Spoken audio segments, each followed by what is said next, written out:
Welcome to this episode of the Strong Kind Podcast. This episode is with Ben Cormack.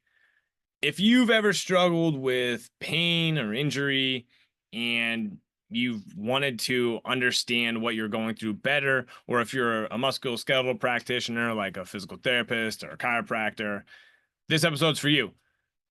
Ben is a MSK sports practitioner, educator out of the UK. He has been in practice for a long time, and he has a wealth of knowledge on pain, injury, and what I would call no BS approaches to helping humans. We talked a lot about helping humans, practicing in ways that are optimistic and ultimately don't make people afraid of their body and continuing to live. We also talked a lot about learning and education and the evolution of ourselves and Ben's evolution as a practitioner and an educator. It was a great conversation. I really appreciate Ben coming on. You can find him at Core Kinetic on Instagram. I hope you enjoyed this podcast, and thanks so much for being here. Tell me, so Ben, all right, I'll start. Sorry, Ben. So I've actually followed you for a long time. Like, I think I found you in physio school or when I was in physical therapy school. And you, along with some other people, are just like, we're like starting new. It's just not simple, right? Like in a good way, like because I was optimistic about the human body, and then I almost got like, oh shit, we're screwed, right? And then I started to get exposed to like you and Greg Lehman, and then like Louis Gifford. I think I said his name right. But like Ben, just tell us how long you've been a physio. Tell me and the listeners here how long you've been a physio, and did you have that turning point, or did you have like existential struggles as a physio? Yeah, so my background in the UK, I studied what's called sports therapy, which is kind of the MSK part of physio. So it's very, very similar, but just slightly different. So did I go through any kind of have I put myself through the same kind of existential crisis I've put other people through? Yeah, yeah, And the answer to that would be yes, but mine were very much self-inflicted. Um, so I think that one of the things that I've always done is ask myself why I'm doing what I'm doing, and I want to know the nuts and the bolts and all the stuff behind the stuff. Um, and so I think that when you start to peer behind the curtain, you do start to realize many of the things that you once thought are probably not quite as solid as people make them out to be. So I think for myself, I went to uni way back, originally in the 90s, actually, was the first time that I went. And, then we were talking a lot about core stability. And then after that, it was very much about kind of kind of a corrective exercise type approach and, getting, long things strong and short things longer and all of this type of rubbish. And then kind of going into like biomechanics and that type of thing and then kind of going into the world of motor control and then kind of into the world of pain science and the brain and then out the other side and the biopsychosocial model up to today where I don't know if I have that much of a clue what's going on anymore. But I think it's because what and along that way I've always kind of talked about and written about these kind of things and about my thoughts and this is what people have probably read along the way.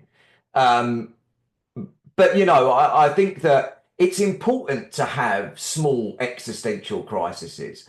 And if you're not having an existential crisis at least every 7 years, then I think you're probably not looking and being critical about kind of what you're doing. So I like to liken myself to Taylor Swift yeah, in that I've had my eras, and my wife loves Taylor Swift. She's a Swiftie, even yeah. though she's well in her 40s.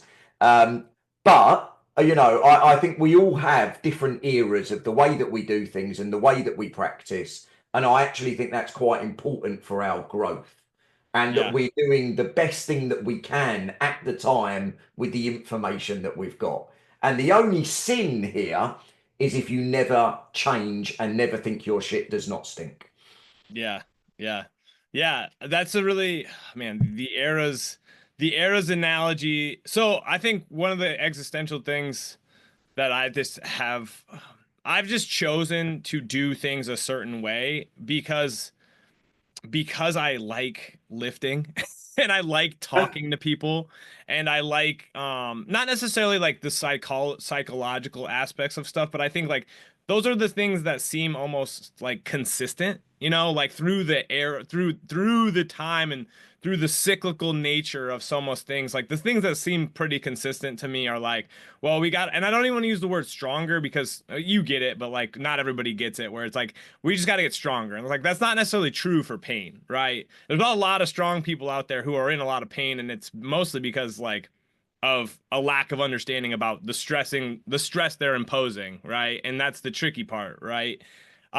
But like where I and you post on this a lot, and it's like manual therapy, and even I think on your stories you were talking about like what's good for back pain, right? And most of the evidence it just points to like continuing to move and staying optimistic that your back pain can get better, right? But you had a few people be like, well, a manual therapy maybe help me, and I'm like, and because I never was like I want to do manual therapy. Like I just was in school and we were doing like the mobilizations, and I'm just like what are we doing here? And I also felt like I was an idiot because other people were like, "Oh yeah, I feel that upslip." And I'm like, "Do you really?" Like and confirmation bias is a wild thing, right? Where I have accepted a little bit is if like your narrative is that, yeah, honestly, I don't know what this does, but I can talk to you, and if you think it feels good, that's good and cool. Like then I'm gonna get you moving. I'm gonna, provide other ways. Like I have to kind of accept that and be okay with it. The problem is that that's not most people's narrative around it, right? Like, and that's the tricky thing. It's like the stories we're telling. Yeah, so if you were to ask me my approach to musculoskeletal rehab, I would say the principles that I use are pretty simple. In terms of getting people moving, trying to be optimistic, engaging with people, this stuff. The and you even the application we could say is fairly simple. Where it becomes complicated is where you bring in other people. Yeah, Right? yeah, So I think we are trying to keep it as simple as possible from a lot of different perspectives. But where we have to acknowledge the complexity is when we get into that two-part medicine. So when I say two-part medicine, what I mean is kind of when you look at the biopsychosocial model, people like George Engel were talking about it's not just about the doctor, it's also about the patient. And hmm, where it gets complex is when you get into not our philosophies and our processes and our approaches, it's when they combine with the other person that the complexity comes in. So you could yeah, have the simplest shit in the entire world, your method, if you like, but there will always be a complexity because it's does that resonate with the other person? Do they see it as the right approach? Is it something that they're going to come along for the ride for? So, I totally think we should always be as simple as possible. But as Einstein said, no simpler. yeah, But the complexity comes in actually when it kind of is interacting what we do with what other people do. And yeah. I think that's the real challenge. And I think that's kind of, I think that's what you're kind of alluding to there. Well, yeah, and I think you're 100% on it too. I mean, so I've had people like tweak their back, like, and they start working with me, and it sucks, but like they're high stress people and they want to get active, and like the first, they're actually jumping back into exercise, and they tweak their back like week one or week two, right? And you're like, damn, okay. And like at first I was afraid of that. And I'm like, this is actually a really good learning opportunity for both of us, right? But the tricky thing is like, and I'm not saying that you don't want to be collaborative, but like they go to a chiro, like they go to somebody, like they're like, should I go get it checked out or the XYZ? And I used to be like trying to like talk them away from that. And then I'm like, no, go and let's see what they say. And then let's talk about it. Right.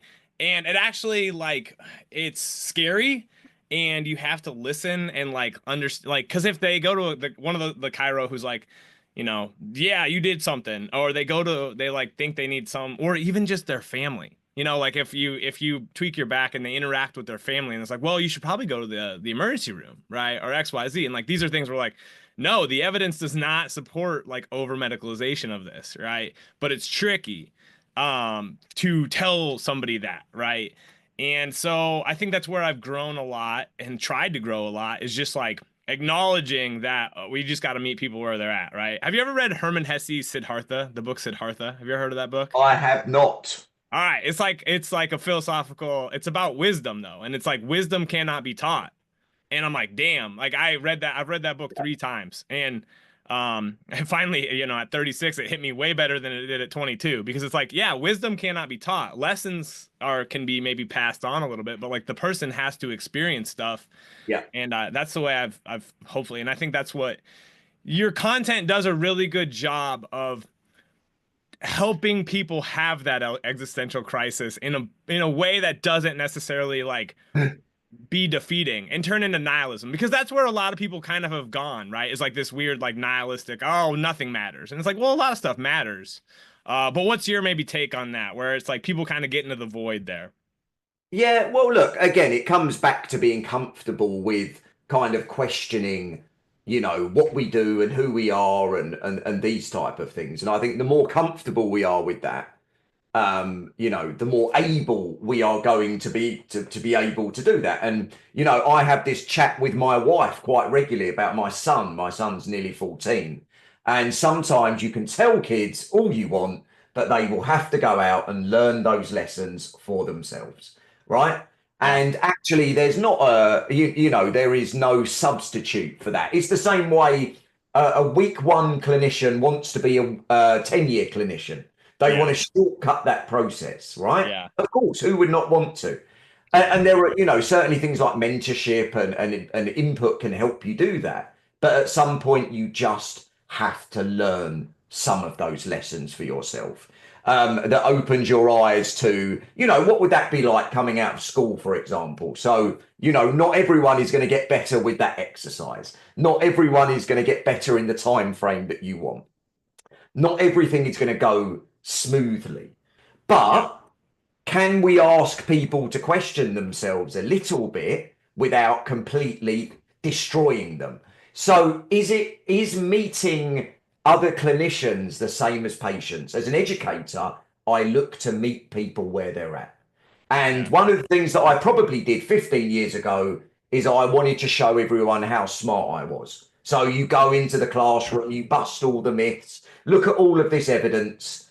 And then I just realized that maybe that isn't always the best way. Maybe it's about, being a bit more Socratic. Maybe it's about gently pushing the boundaries, asking people what they think, what their experiences are like. So I view education in the same way I do view working with patients, is that I'm not, I don't want to create these moments that are eureka moments because they also carry the risk of the other way round as well.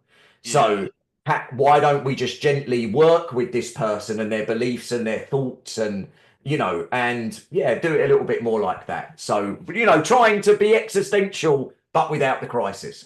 Yeah, yeah. Well, and I think the tricky thing about you touched on a lot of good points there. The tricky thing about like I was actually a history major. I was a history and political science major before I went to Okay. physio school here. Yeah. And it's like a lot of my classmates like they didn't want to discuss stuff.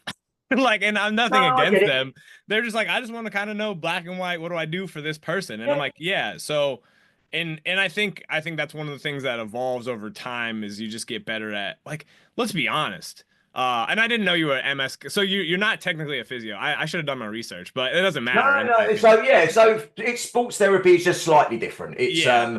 but you work with the same patients. It's not a real difference. What I kind of learned in my first like physio job, like in a clinic, is like the environment of that clinic is what mattered. Like, it was we had like good tune, or maybe it wasn't good tunes, but it was like 80s rock going on and off on a regular basis. And like you were kind of, if the people working were in a good mood and like you were kind of in this mutual gym setting where like somebody was maybe trying something hard or whatever. Other people saw that, and it was like, I think that was kind of like the microcosm of like, there's a lot of factors going on, and just being nice to that person who's maybe having a hard time is so positive.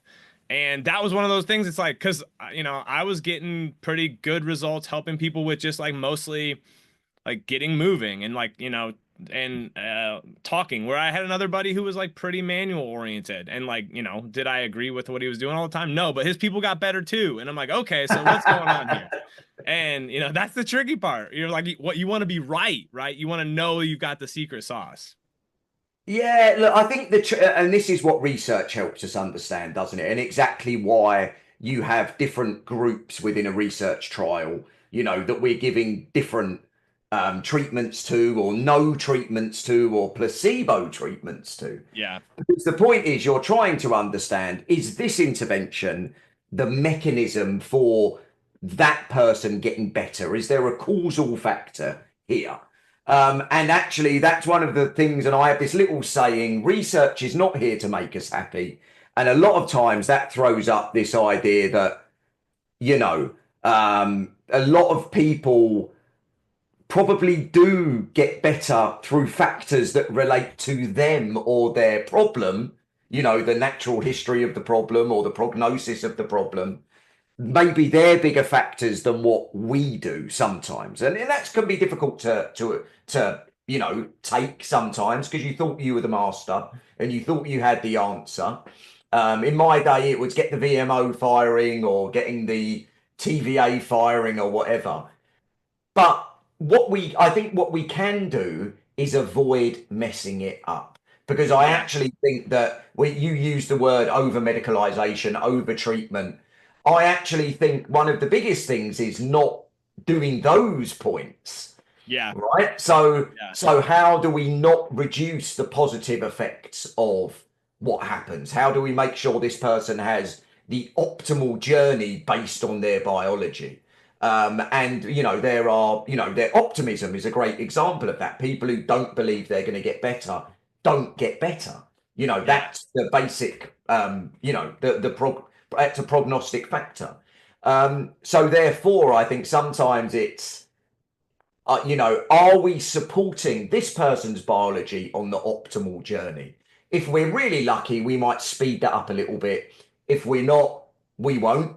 But can we avoid actively reducing that? And, there was a JAMA paper a couple of years ago that looked at what makes chronic pain transition to chronic pain.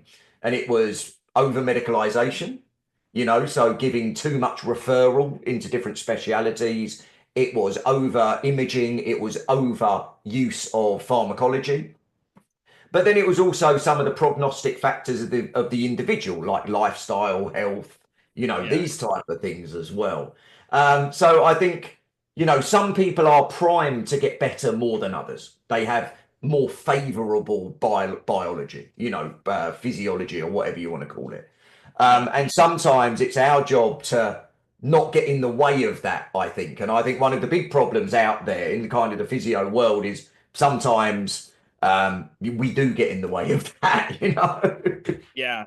One of my favorite is actually one of my football coaches, American football in high school. He was a cool guy. He was also kind of a jerk, but he would always just say, if you can't help us, don't hurt us. And meaning basically like minimize your, like if you're not gonna make the play, like don't make a bad play, like don't do a bad play, right? Type Yeah, of thing. don't fuck it up. Yeah, right. And so, or and like for where I take that, and you bring up a good point about believing that things are going to improve, right? And like that's one of the hard interfaces of like being, I love psycho. I'm reading a freaking psychology book, right? Like right now, like Steve Magnus is somebody that I enjoy. I like reading psychology, but and like the intersection between psychology and physiology, right?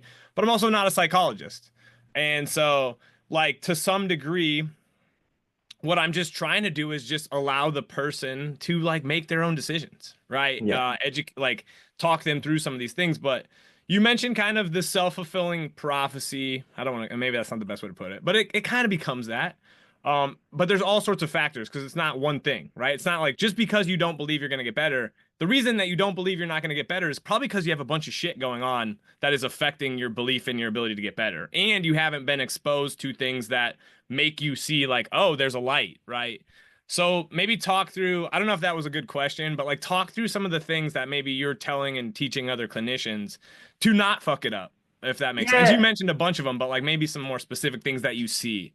Yeah, so look, when we talk about psychology, I think there is psychopathology and Hmm. working with anxiety and depression, and there is just psychology as in sports coaching or Yeah. sales or the psychology of interaction. So psychology, I think, but psychologists deal with pathopsychology.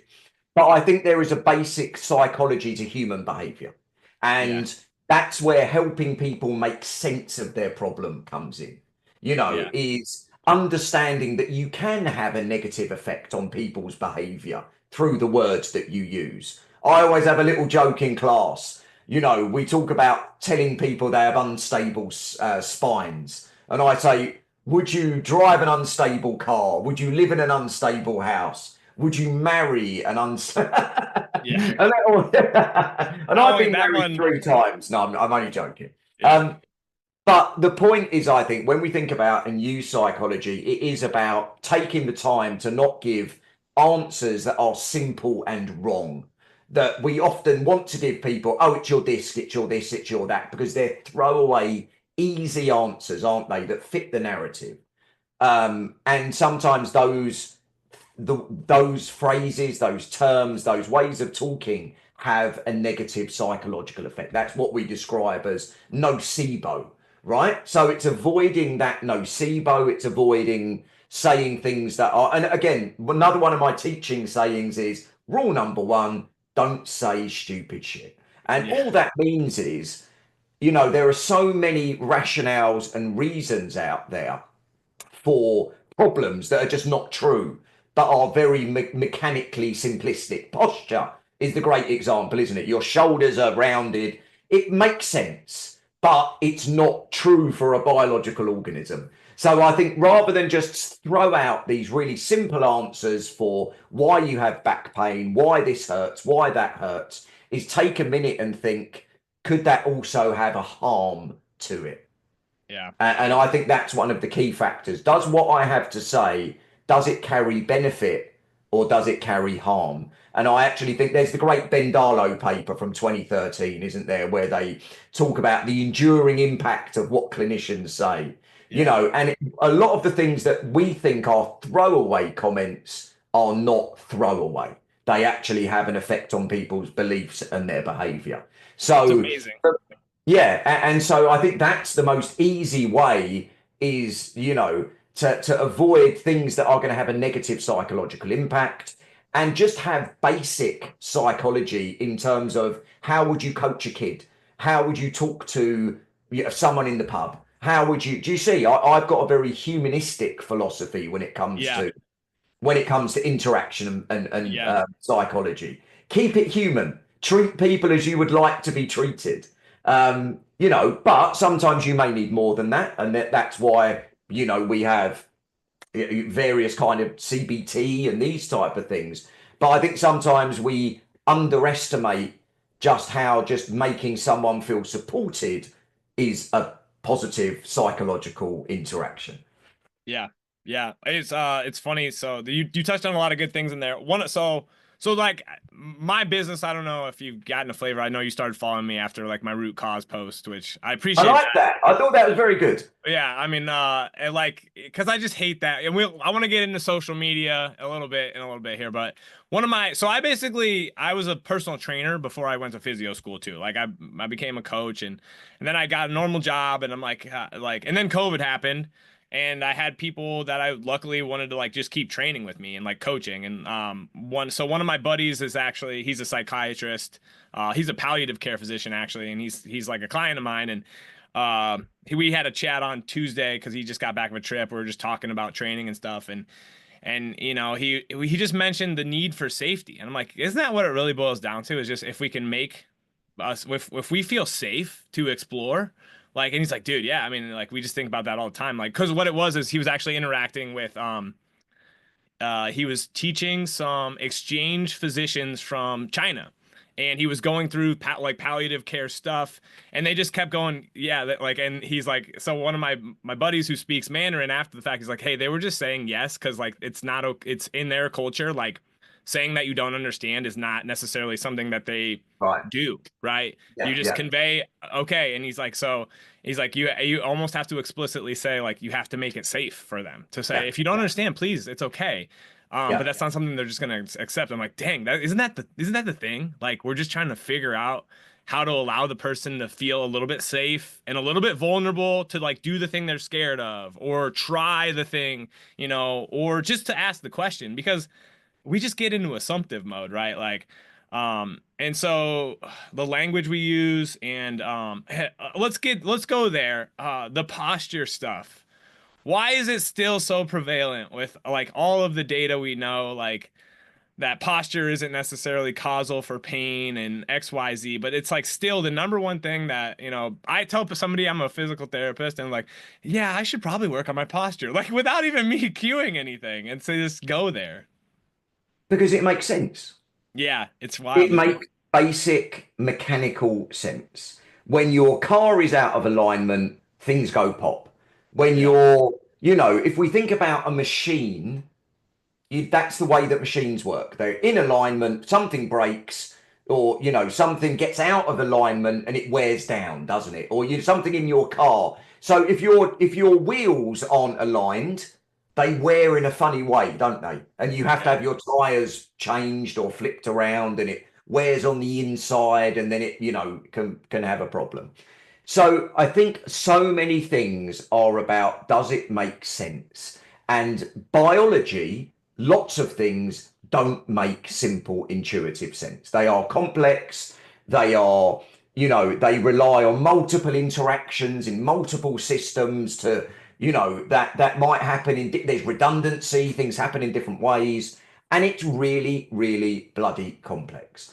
And so, therefore, if something is easy and simple, like your muscle isn't turning on, it doesn't do this, it's doing this, that's the reason. And someone just goes, oh, that makes sense to me because if something in my car was doing this rather than this, there'd be a problem. So I think it comes back to biology is very, very complex, far too complex to understand. We Yeah. haven't figured it out, and we've been trying to Yeah. do stuff for millions of thousands of years since the Greeks. Before that, since we were in caves, I expect. And that stuff just isn't as intuitive, it isn't as easy to understand, and it isn't as easy to say. So it fits the societal narrative, it fits people's levels of understanding, it makes intuitive sense. The problem is it's just not true. Yeah. Yeah. Well, like, and like, so let's be honest too. There is a shade of truth. Like, if you sit like this for hours or, for a long period of time, you're probably going to get some feedback from your body that this is not a position that you want to be in for very much longer. Right. What And your nociceptive system's for. yeah, exactly. Right. And that's so there's like, let's get into social media. Like, there's so many shades of truth, like, or like just a little bit of truth in a lot of these Or open. shades of shit. Yeah, exactly. Like there's like a little bit of there's a golden nugget inside of a big pile of shit, right? And Yeah, so it's I mean, steaming, brother. yeah, like when did you start like interfacing? I don't know why I use that word, but like when did you start posting on like Instagram? When did you start to be like, okay, I'm gonna get on social media and start to just put out content? Well, I mean, I was pre-inst. Yeah, you Look, were look, probably doing look at this stuff with face, bro. Look how old yeah, I look. yeah. This is a face of pre-Instagram. Yeah, so Um, like let's go there even. Like when did you as a professional like I need to start posting content and I need to start like expressing my beliefs to help people, right? so this was probably about 15 years ago, and I started in the mysterious world of blogging. That's what Yeah. we did back then, right? I'm doing So it we now. I don't made know. I don't know why the hell I started a blog, but I want to write more and It's so I'm like this brilliant. Blogging's yeah. brilliant. So Yeah. there was Todd Hargrove writing a blog. There was Greg Lehman writing a blog. I was writing a blog. Adam Meekins was doing his blog. And what we were doing essentially was pouring out a stream of consciousness, I think. Yeah. Greg has his subjects, Todd has his subjects, I have mine. And along that way, that was where we first started, I think. But those blogs took hours. Yeah. They were referenced. They're still up on my site. Some have had hundreds of thousands of views, I think. And so many people, I can't remember who I was with recently. Ben from Barbell Medicine, if you know Ben. Hmm. And Ben was saying to me, I started reading your blog like in 20 whenever. And I think that blogs then used to be a little bit like research papers, and they were well referenced, they were Yeah. well written. You just didn't have to go through the purgatory and shit of peer review. Um, but for me, it was an evolution, I think, a little bit of doing the blogs, being on places like Twitter, where we used to interact, with more of a research community. And then slowly, I'm going to say something I hope people don't get offended by, but I actually think that we're going backwards. I think Yeah. we really reached a bit of a zenith, if you like, Yeah. of evidence-based interactions and discussions, maybe 5 or 6 years ago. And I feel with the rise of things like Instagram and the accessibility of some of those videos that people put up, and some of the more picture-based content, I actually think we are maybe losing the battle again, because there isn't a level of deeper learning. Yeah. Yeah.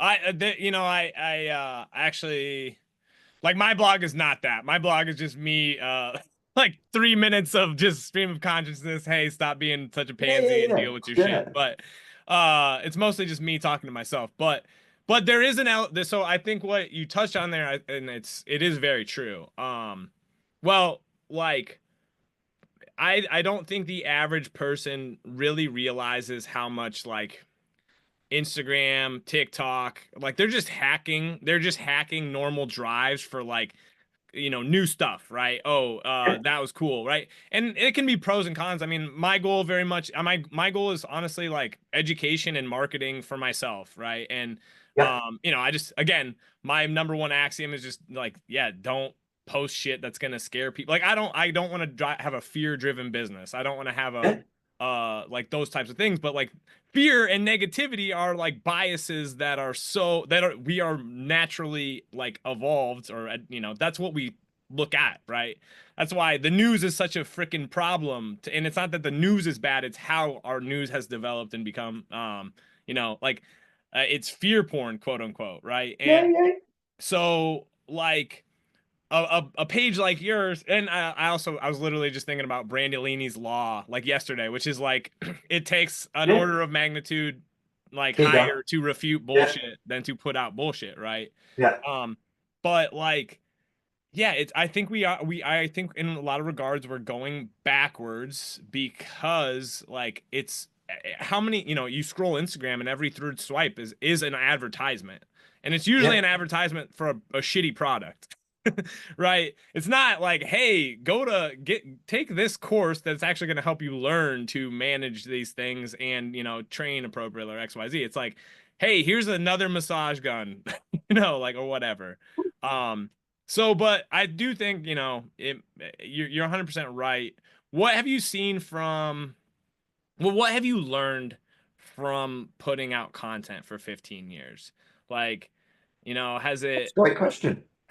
helped you, like has it changed anything? I talked to Greg on this podcast a while ago, and I'd never talked to Greg, and I was like blown away just how smart Greg is, but like also just like how he's gone through this arc of like he was like a spine specialist, right? And then he became a chiro, and then he went through this thing, and it's like I always just think about like how much humility, maybe that's not the best word for it, but like humility to be like, oh shit, I don't know. Like, oh, I'm a chiro now. Oh, this doesn't seem like the right thing to do. Or, I'm gonna go get another like form of education to update my beliefs, right? And you kind of talked about the 7-year arc of updating your beliefs. What has maybe changed for you, or what has posting content in various forms taught you? Yeah, well, look, I think first of all, when back in the blogging days, you had to write something that was pretty good. That's what it taught me, that you had to Yeah. be well researched with what you wrote, and because otherwise you got ripped to shreds. People, there was a lot more people interacting, I think, in this kind of world. But now I think, it's about, for me, the problem is trying to grab attention with subjects that are important, but not always potentially attention grabbing, right? Yeah. So I think there are a lot of really important subjects. And people love to talk about things like posture. They love to talk about treatments. They generally like, strong opinions about whether something's right or whether it's wrong, or someone is right or someone is wrong. And I think sometimes that need for that gets in the way of good information. That there needs to, I think what's happened more recently is it needs to be more headline grabbing, or it needs to be more sensationalist. Good information is not good enough Yeah. now. You have to Yeah. think about how that's presented, and it has to be something that really I think social media is about emotion. Do I Yeah. like it or do I dislike it? Yeah. And both of those actions make me do something. You just But pretty much described like the US political ecosystem in a nutshell, my friend. but it's fairly binary, isn't it? The Yeah. US I mean, Yeah. literally, it's Yeah. blue and red. It's Yeah. quite binary, isn't Yeah, it?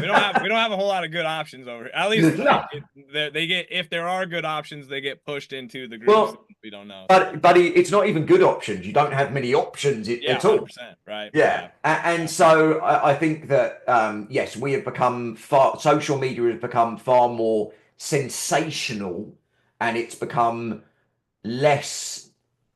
We've always discussed social media is not nuanced, but yeah. it's certainly become a little bit more like US politics. There you I go. mean, yeah, it's well, it's That's the vibe, right? yeah, and it's funny too because the people who like, I like and follow your content, but it also like aligns with my bias. Like I'm part of your tribe, quote unquote, a little bit, right? And Yeah, um, like I'm like, because I was just like scrolling on your page a little bit just to continuously like, but like yeah, it fits the direction that I want to go in, right? And it's yeah, easier, and like that's good because I think it's good content and I think it's meaningful. But like, if I was somebody who was not just in line with your how you maybe approach things, I was. I don't even want to bring up anybody else's name, but like I was just really more like, oh yeah, the cause of back pain is like malalignment and instability or nerve conduction oriented things. I would look at your content and be like, oh, this isn't for me at all. Like, of or course. I'm gonna Yeah. put it away, right? So it's like people just does this double tap if it aligns with what I want to think today, right? And that goes back to our point of being open to challenging who you are and what Mhm. you do. And so I always say you are either evidence based or you are not evidence based. There's no middle ground. Yeah, So yeah, you either follow what the evidence says or you don't, right? You can't yeah, pick and choose. yeah, And I think that as things change, we need to change along with it. But what you just described is basically confirmation bias, isn't it? yeah, If yeah, it confirms my bias, that's for me. If it yeah, doesn't confirm, I always say if we find a paper that we like, we just like, we read the abstract and we say, that's amazing. If yeah, we don't like it, we're checking the statistics, we're looking at the inclusion yeah, criteria, yeah, we're going over every nook and cranny of it. We become statistical geniuses, right? yeah, yeah, And that is just a manifestation of confirmation bias, and that's a thing that I think we need to avoid. You need to listen to shit that is not your bias, yeah, but you also need to realize sometimes if it isn't your bias, is it still good information? And I think that's yeah, where a lot of stuff doesn't pass the test. Is it doesn't fit my bias, but at the same point, I know that it's probably not good information. I can step away from that just because I think my critical thinking skills are good enough to do that. yeah, yeah. Well, and I think there's also a level of who's really selling something that has become product, like Yeah, a product. Like, this is one of the things I always just try to go back to. Like the Squat University guy, Aaron, probably a super nice guy.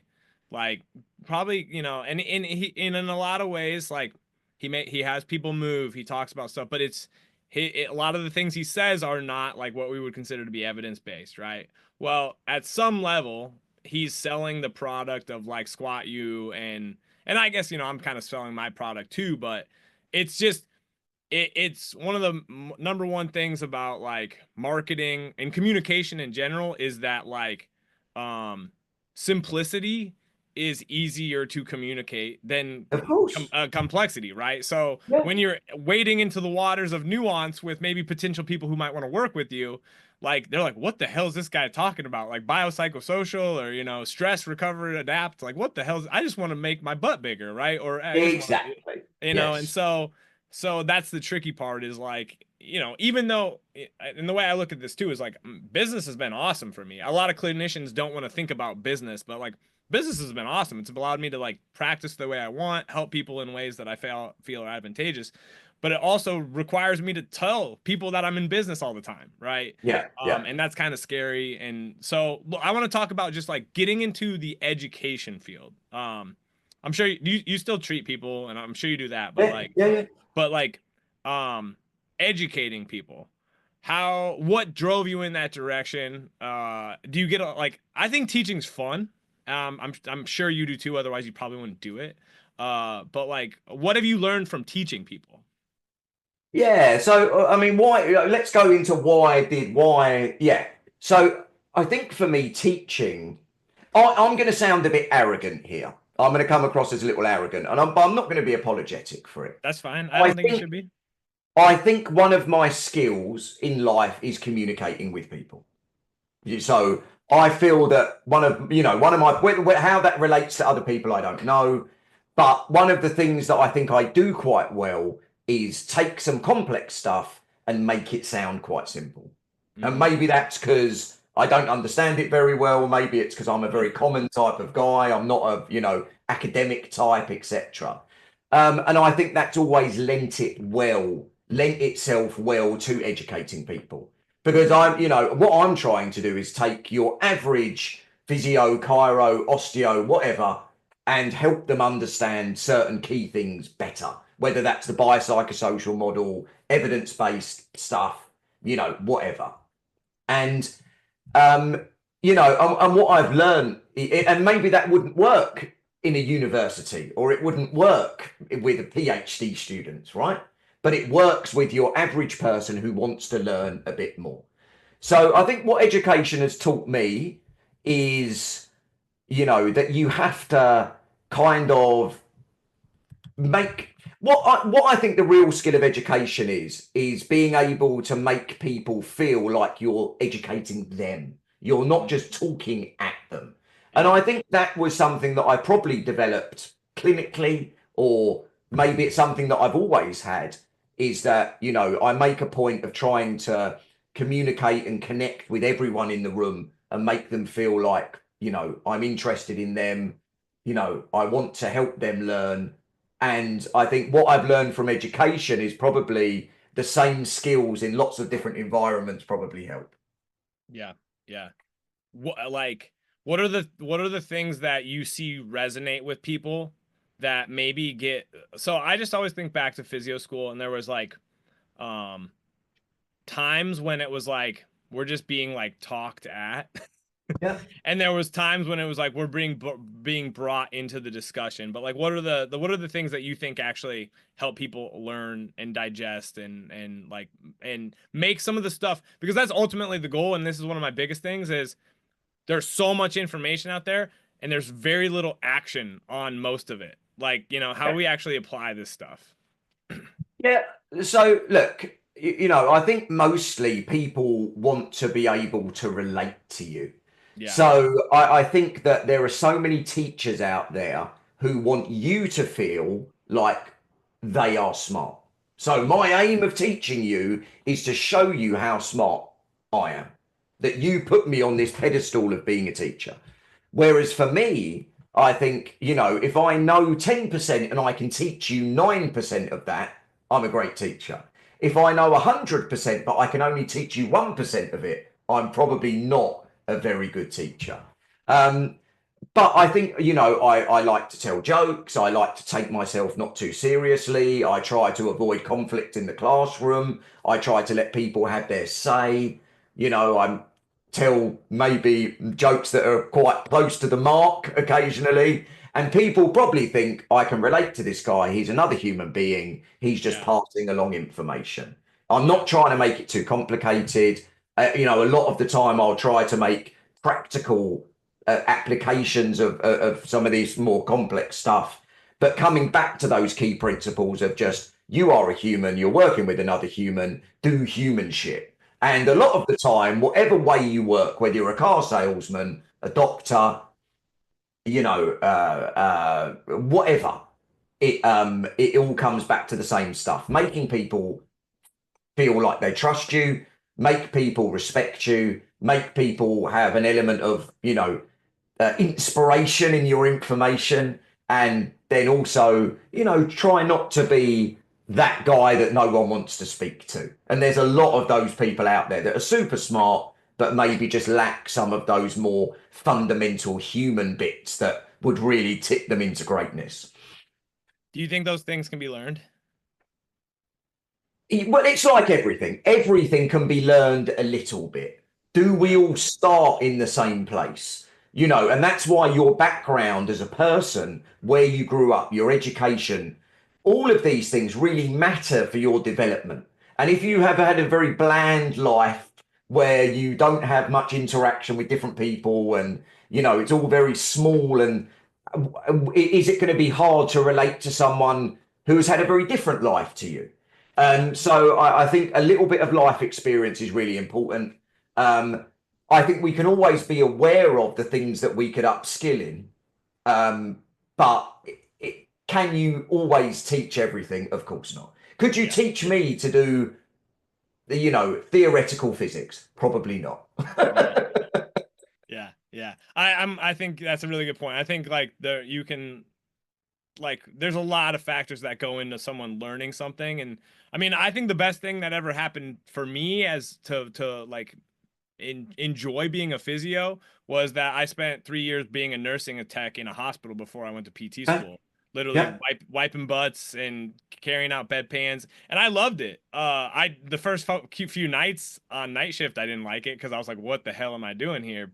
Cleaning up poop and whatnot. But I really learned to just love people, and I learned to interact with all sorts of people too. And I think it was like, damn, okay, and my dad had the wisdom to be like, because I was like, I thought I wanted to go to medical school. My dad's like, hey, like go work in a hospital, like be in that environment. I know it's not medicine, but it's medicine, and I spent enough time getting reps there and just learning to talk to people and interact with nurses and yeah. doctors, right? So it was cool, it was good, but I don't. That's one of the things I'm always skeptical with is like, hey, you just got out and you just have a kines degree, like, and you want to go be a physio. I'm like, that's great, but like your interpersonal communication skills, the soft skills, are not really the soft skills. Like those are huge, right? So figure out how to hone those things, right? I think sometimes as well is the mistake to think working with musculoskeletal problems is like being a doctor.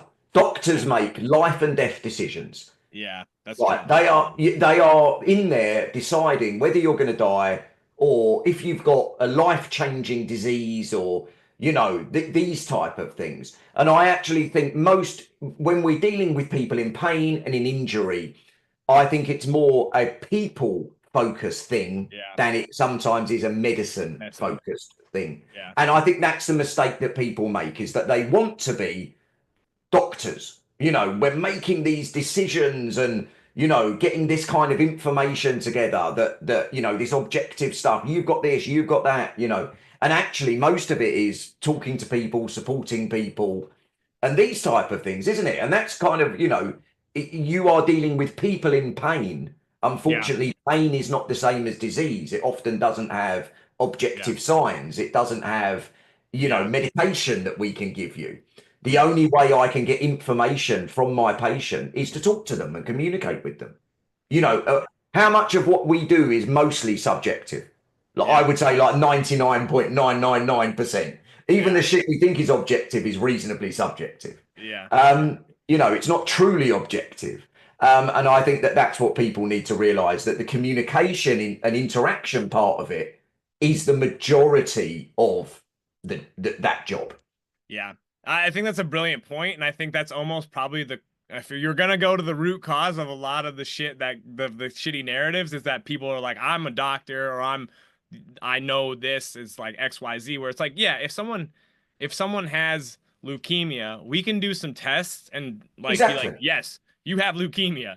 If somebody Yeah. has low back pain, it's like, well, is it their anterior pelvic tilt, or is it just that shit they bend over for 6 hours a day at their job and they also hate their job and they're going through some shit at home and they don't get very much exercise because of all the demands of their life and XYZ, right? And they've got comorbidities, Yeah, and they've got, the whole smorgasbord of stuff that goes into it. yeah, And it's that element of, sometimes it's that mindset of, it's the same. Pain is the same as disease. It's not. yeah, yeah, Pain isn't even the same as non-communicable disease, high blood pressure, high yeah, cholesterol. yeah, There is no objective measure of pain. There is no way to find it independently of this person. The only conduit to this is is in our ability to communicate with each other. yeah, And that is the challenge. But for some people, they didn't get into it for that. They've got into it for this is the problem, this is the solution, roll in the next person. yeah. Gosh, that's beautiful because it's like it's just yeah, I mean, we talk about pain as an experience and you get somebody who's got man, I rolled my ankle really bad playing basketball last week and like I'm like this is an experience I don't want to have again, but like, it's you talk to somebody like I get it. Like I'm like, "Oh yeah, I'm going through some phases of healing, swelling's up, range of motion's down, it hurts, shit, walking sucks, but like I can accept that it sucks and that I'm going to get through it." Whereas somebody who just doesn't know is like, well, this like you're like this experience, like, what do you mean this is an experience? Like this is freaking pain, right? And that's one of those things where I've kept having these existential and philosophical like questions that have taken me there, right? Because and I'm gonna be honest too, like in 2020, I mean, it makes sense. I was really, really low because of just my narrative about the world and COVID and like all these factors. And I was depressed. And I think there was an element of because I am a physio, like I was like in physical pain and like I had weird pain in my fingertips and I had all sorts of stuff going on. And I was depressed as shit. Like I was very low, right? And I also was trying to fix it, right? I was like trying to figure it out all the time and Yeah. not just like living, right? And that's a recipe for anxiety. And I had to go through it to be like the best thing for me was to just like learn to tweak some of these variables that like even the gym wasn't gonna solve, right? And I love the gym. Even just like quote unquote like breathing wasn't gonna solve. Meditation wasn't gonna solve it. It was like, yeah, man, you're not living in alignment with your values to some extent. And that's a hard Well, conversation to have with people, right? but this, I'm reading a book at the moment on overdiagnosis. Yeah.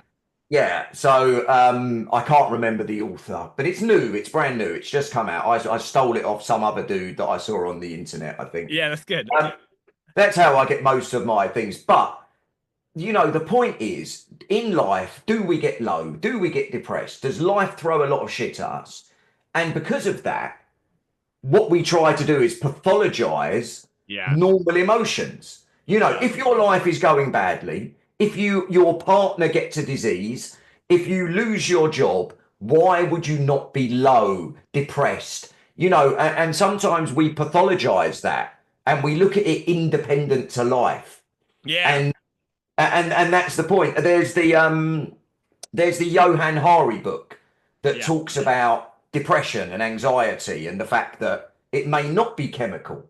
It might be a reflection of you're socially isolated. It's Yeah. a reflection of, the fact that you think you feel pretty shittily about life, that Yeah. your partner left you. Yeah. And I think that I think again, a lot of this comes back to that over medicalization aspect where we've taken the human experience and we want to solve it and we want to find the reason for it and we want to explain it. And actually, sometimes we have pain, sometimes our mental health suffers, and we need a cuddle and we need some support and we need kind words and a beer and whatever else you like. Yeah. You don't always need medical intervention. Yeah. And I think that's really important, is that, we forget and this was the point of the biopsychosocial model, is Yeah. that we are becoming less human. Yeah. We are not Yeah. just saying that, we're not recognizing the humanity in these problems and the Yeah. human in the problem as well. Yeah. Yeah. Beautifully said. Is the book is it the age of diagnosis for I the book? think it's yellow. It's got a yellow cover. I think it is. Does it have like a wristband on it with like the name of the author maybe? I I don't know. think so. I think so. There's a Yes. few of I've those got it. books like The reason I overdiagnosed. can't the reason Yeah. I can't tell you is because it's on my Kindle. Oh So yeah, I I know. can't That's physically see it in front of yeah, you're me. good. Yeah. I mean, But and I that's think the that's hard it. part. That's the age of social media is Yeah. and it's like we're all trying to reconcile how we feel. And like here's the thing. Sometimes you just feel shitty and you just have to move through that. Like and I love to use the analogy of like athletes like if an athlete's having a bad game, what do? You just let them you either keep letting them play or you pull them out and you say, "Hey, let's take the rest of the time off and just chill out. It's gonna be okay." Like shooters got to shoot. You got to shoot shots. Like, you'll come back to your mean, right? And I think so much of it for me, I think that regression to the mean is such a powerful tool, but what you're trying to do is actually level up your mean over time, like your average, right? And well, how do you do that? Well, it probably matters what you care about, right? Like what do you care about? Like if you say I want to be a good dad and I want to play soccer on the weekends and I want to make sure that I'm just in good shape, like I don't care about having a six pack, I just want to be able to do life. Okay, well then let's start moving in those directions, right? Which that doesn't you can't always have that. I mean, I would like to think you can have that conversation in like a physio clinic, but it sometimes doesn't feel like you can, right?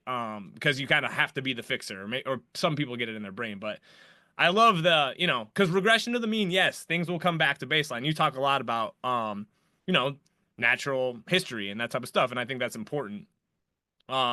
But I do think we have the power to level ourselves up, quote unquote. But it's based on what you want to do, what Ben wants to do, not what I say you should do, type of thing all the time. Does that make sense? No, well, that's the point, and I think that so much of, I'll use physical therapy as in air quotes because it encompasses a lot of, different aspects. Yeah. Um, but I think a lot of it is about fitting, people into what they should be rather than helping people be what they want to be. Yeah. Yeah. And that's the point, isn't it? Is so much of what we do is based around our own biases, isn't it? Yeah. Yeah, and I think we should all admit that. I know that Adam loves to do his resistance training, and that's one of his big biases. And I don't like to do resistance training because it makes me feel sore, and so that's not one of my big biases, right? Um, and so much of what we do and how we practice is through our lens of what we do, what we value. And actually sometimes it is about going back to it and saying, what do you value? What do you want to get back to doing? Because, some people might just want it to do something quite simple, Yeah. So there's always that great question. If you had no pain tomorrow, what would you go and do first? Yeah. Yeah. I've asked that so many times for people, and and it's so interesting what you get back. Yeah. It's like, why have you come to see me? And someone will say, well, I want to dance at my sister's wedding, and I don't want my hip to hurt. In Yeah. fact, as long as my hip doesn't hurt that night, I don't actually care if my hip ever it hurts again all the time. Yeah, yeah. Yeah, That's a beautiful question. I'm gonna definitely steal that because I definitely ask like why are we talking type of thing. But like, if you yeah. had no pain tomorrow, that's a huge one. Last question or last little bit of question here. Like, what do you enjoy for like, what does Ben Cormack do Ah, for exercise and what would you tell somebody who wants like, because let's be honest, the big problems are like time, yeah, knowing what to do, feeling like you can maybe achieve something, and yeah. I'm probably missing some things, but like those are the things that get people started, right? Is like, oh, do I have some time? What should I do? And why am I doing this? But like, what do you like to do and why? Well, yeah. So I do a few different things, but I like to play sport. So Yeah. I went to the on Sunday I played tennis. Yeah. So like a social tennis thing, Yeah. with lots of different. You swap partners and you play. Yeah. Monday I went to boxing. So I boxed since I was about 10. So Yeah. 30 longer than you've been alive. Um, then Tuesday I went and did some weights because I feel like I have to because otherwise the internet will get upset. Um, and then this morning I went and did a tennis lesson. Yeah. So I Nice. like to. So the things that I enjoy are playing sport and getting better at sport, Yeah. right? So they're the things that engage me. So playing tennis is you probably uses every system going. It's Yeah. explosive, it's athletic, it's Yeah. dynamic, Yeah. it's cardiovascular, it's power, all of Yeah. it. Yeah. But I don't think about that. I don't give a shit about any of that. I just Yeah. enjoy playing it. And Yeah. also, I'm a competitive mother, right? Yeah. So You, we've I already we've enjoy. already earned the explicit title, so you might as well just go Yeah, for it. fuck it. Yeah. So look, for me, I enjoy competing. I enjoy Yeah. playing sport.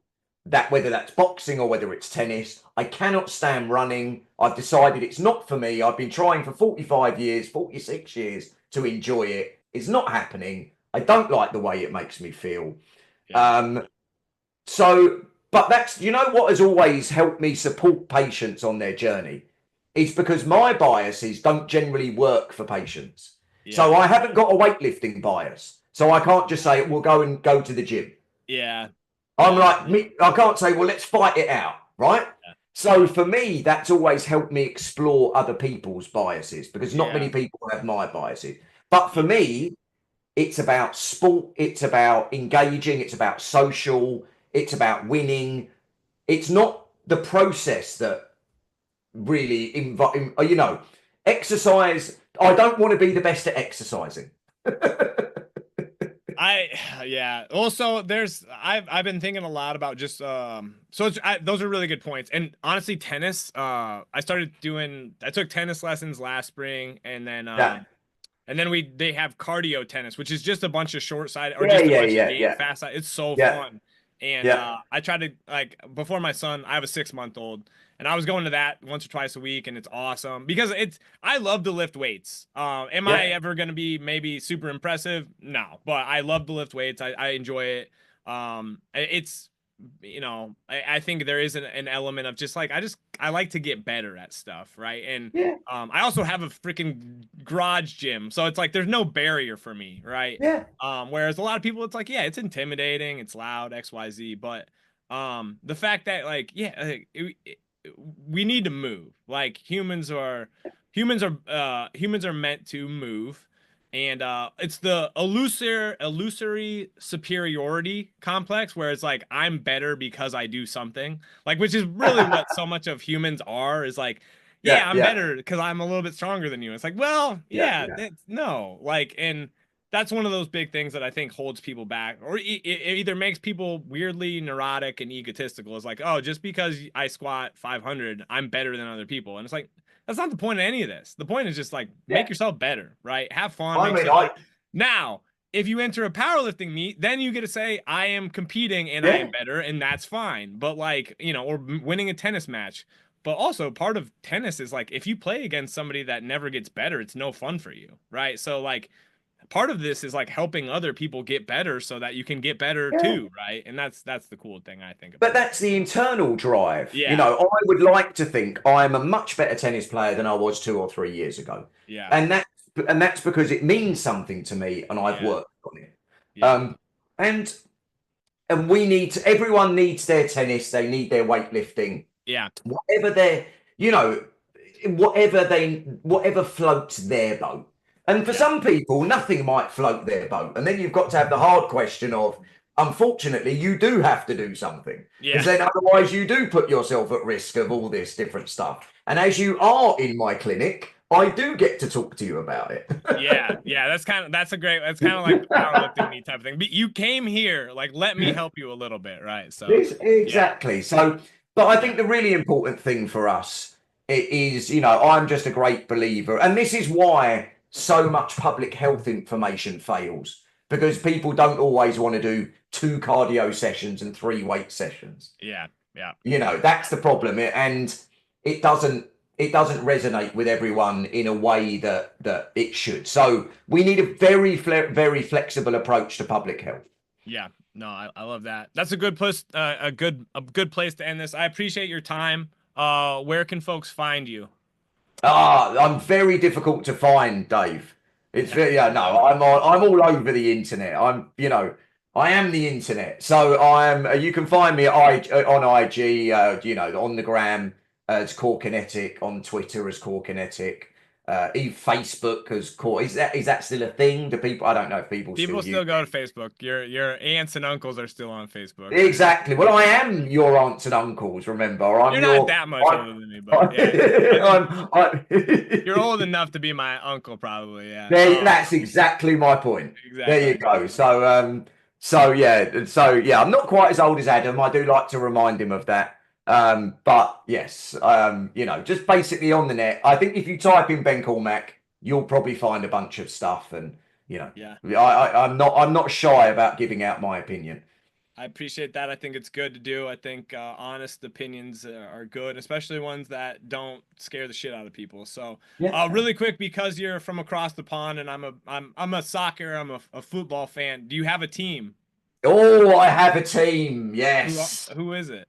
Well, you may not know who my team are. I'm going to test your knowledge of football here. You probably give My me team is a team called Millwall. Millwall. Yeah.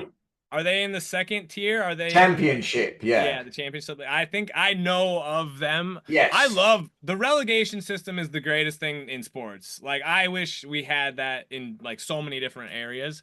But I just picked Everton when I was like 14 years old Okay. because I just liked I don't know if Wayne Rooney was still playing for them at that time, but anyway, He was only there for he he was was there like for a little bit when he was yeah. 16, right? And he scored the Yeah. goal against Arsenal. Yeah. That He amazing was there goal. when he was young, and then I think he Yeah. came back around, right? Oh, he did come back just for a little bit at the end, Yeah, I think, yeah, before he went off to the States. But yeah, yeah, yeah. so I support the team from where I'm from. So that's See, where I'm from in yeah, London. yeah, So that's awesome. so that's what we do. Football team is a lot of the time about where you grow up. Yeah, it's super cool. I mean, I'm in Iowa. There's no American football team in Iowa. There's no good soccer team, so you just got to start picking teams. But Oh, it's cool stuff. So I think Adam was just out that way. I think he said he was in he Des Moines. was. Yeah, Yeah. I just one of my colleagues, one of my buddies actually just went and did his course, and I don't know where the heck I was at. I don't know, like I didn't see it. If I would have known he was going to be in Des Moines, I probably would have made it happen. But Yeah, well, I was in Michigan 2 weeks ago at the university, that's doing awesome. some teaching. Yeah, so yeah, no, we've been out in both of us have been out that way trying to spread the gospel. Yeah, But yeah, exactly. The gospel. I mean, that's Greg Lehman's is the gospel of movement optimism, but you guys are very much in the same boat of the no bullshit gospel, right? So yeah, I appreciate. we're trying. Do you really quick last question? The travel aspect of it, is that something that you envisioned? Is just become fun, or is it like are Oh, you a homebody, or what do you think? no, look, habit is really good for health. Yeah, So, yeah, controlling your eating, your yeah, exercise. I feel much better when I'm in a really good habit, yeah, which generally is when I'm not traveling. But yeah, check this out for a travel schedule. I went to Las Vegas, then to Lithuania, yeah, then to Michigan, yeah, then to Belgium in 4 weeks. yeah. So I went from 8 hours behind to 10 hours in front to 7 hours back to 1 hour Yeah. ahead. Yeah. So I think I actually shortened my life by at least a couple of years. Traveling that way is really hard on people, and I don't think a lot of people who have to travel. Well, I think they do. They know it and they feel it, but it's also like it is what life is, but it's hard. So I feel And yeah, if you've ever taught a course, try teaching it on 8 hours jet lag, and that will yeah. sort the men from the boys. There you go. All right, Ben, I appreciate your time. Thanks so much. I'll tag you in this stuff and just yeah, thanks so Excellent. much for coming on, and I Good. appreciate your Yeah, takes. my pleasure. Thank you. Have a great day. Peace.